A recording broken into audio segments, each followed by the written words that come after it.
코로나19의 국내 첫 사망자가 나오는 등 확진자가 급증하며 주식시장도 주춤했습니다.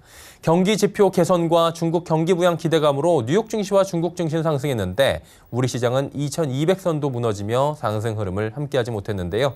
한 주간의 증시 흐름 앵커 리포트에서 정리해드립니다.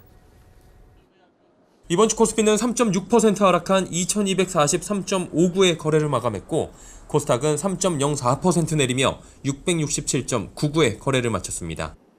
거래소는 개인이 1조 6,031억 원을 샀지만 기관과 외국인이 1조 3,995억 원, 4,312억 원을 각각 매도하며 시장 하락을 주도했고 코스닥 역시 개인이 5,242억 원을 샀지만 기관과 외국인이 3,304억 원, 1,607억 원을 매도하며 시장 하락을 만들었습니다.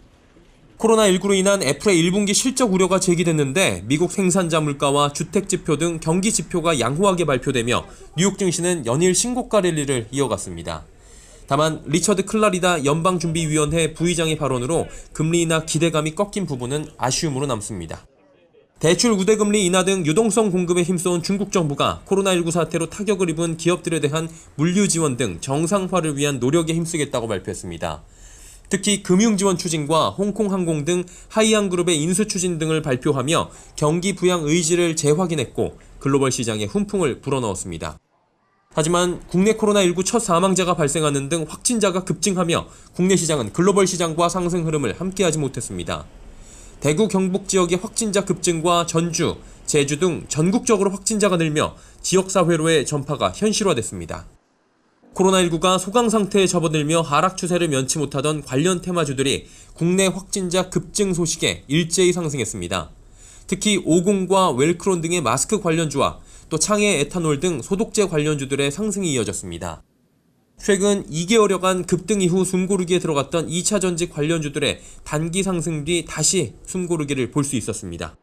글로벌 전기차 공급 확대와 실적 기대감이 여전한 상황이지만 단기 급등에 따른 피로와 지수 조정이 함께 오며 조정이 길어지는 모습입니다. 다음 주에는 코로나19 국내 확진 정도가 관건입니다. 첫 사망자가 나오는 등 확진자가 급증하고 있고 지역사회 감염 현실화로 불안감이 커지는 상황 속 경기 위축에 대한 우려까지 나오고 있어 증시에도 악재로 작용할 수 있다는 지적입니다. 다만 코로나19 확진자 급증은 정부의 적극적 경기부양책 기대를 높인다는 점에서 증시에 미치는 영향은 크지 않을 것이라는 전문가 의견이 있는 만큼 정부의 부양책과 개별 종목 이슈를 살피며 주도주 위주의 접근이 필요할 수 있습니다. 서울경제TV 서정덕입니다.